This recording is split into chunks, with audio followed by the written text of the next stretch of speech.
الحمد للہ وحدہ والصلاة والسلام علی من لا نبی بعدہ اما بعد فاعوذ باللہ من الشیطان الرجیم بسم اللہ الرحمن الرحیم قال اللہ تبارک و تعالی فی القرآن المجید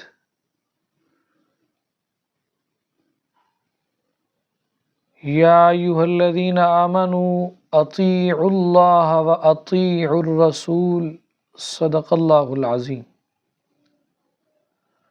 محترم و مکرم و محتشم و معزز سامعین و ناظرین، آج کے درس کے اندر ہماری گفتگو کا عنوان ہے امام یا مؤذن کا غیر شادی شدہ ہونا آیا کہ شرعاً یہ کوئی کبیح عمل ہے یا نہیں ہے؟ یعنی امامت یا مؤذن کے فرائض کی ادائیگی کے لیے کیا یہ مسجد والوں کا یہ شرط رکھنا ضروری ہے کہ وہ شادی شدہ ہو؟ کیا امام کی غیر موجودگی میں مؤذن جو کہ غیر شادی شدہ ہو امامت کے فرائض سر انجام دے سکتا ہے؟ تو آئیے دیکھتے ہیں اس کو قرآن و حدیث کی روشنی کے اندر۔ یاد رکھیے، شرائط امامت میں یہ کہیں بھی مذکور نہیں ہے کہ امام شادی شدہ ہو۔ شرائط امام 6 ہیں۔ نمبر 1 اسلام، نمبر 2 عاقل، نمبر 3 بالغ، نمبر 4 مرد ہونا، نمبر 6 قراءت پر قادر ہونا، نمبر 7 معذور نہ ہونا۔ تو یہ جو امامت کی شرائط 6 ہیں، تو یہ امامت کی یہی شرائط ہیں۔ اس کے اندر کمیٹی والوں کا، محلے والوں کا یہ شرطیں لگا کے بیٹھ جانا کہ بھئی امام تو ہم وہ رکھیں گے جو شادی شدہ ہو، مؤذن تو ہم وہ رکھیں گے جو شادی شدہ ہو، تو یہ ان کی اپنی جانب سے لا یعنی شرائط ہے۔ شریعت کی روح سے ان شرائط کا امامت کے اندر کوئی دخل نہیں ہے۔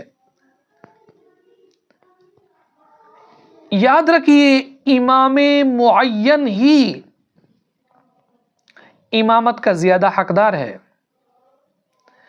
اگرچہ حاضرین میں سے کوئی شخص اس سے زیادہ علم اور زیادہ تجوید والا ہو، اور اگر امام کسی معین جگہ پر جو ڈیوٹی دے رہا ہے، اگر وہ مسجد میں تشریف نہیں لائے یا آنے میں تاخیر ہو گئی ہے،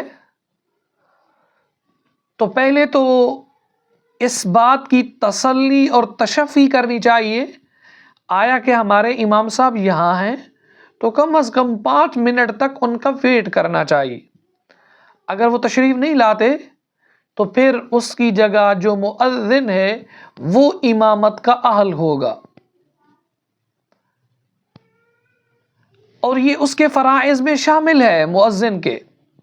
ہاں، اگر کسی مسجد میں امام معین کے ساتھ نائب امام بھی علیحدہ سے مقرر ہو تو نماز پڑھانے کا اختیار اسے حاصل ہوگا، لیکن اگر مؤذن نائب امام ہے تو پھر نماز وہی پڑھائے جس وقت امام یا مؤذن کا تقرر کیا جاتا ہے۔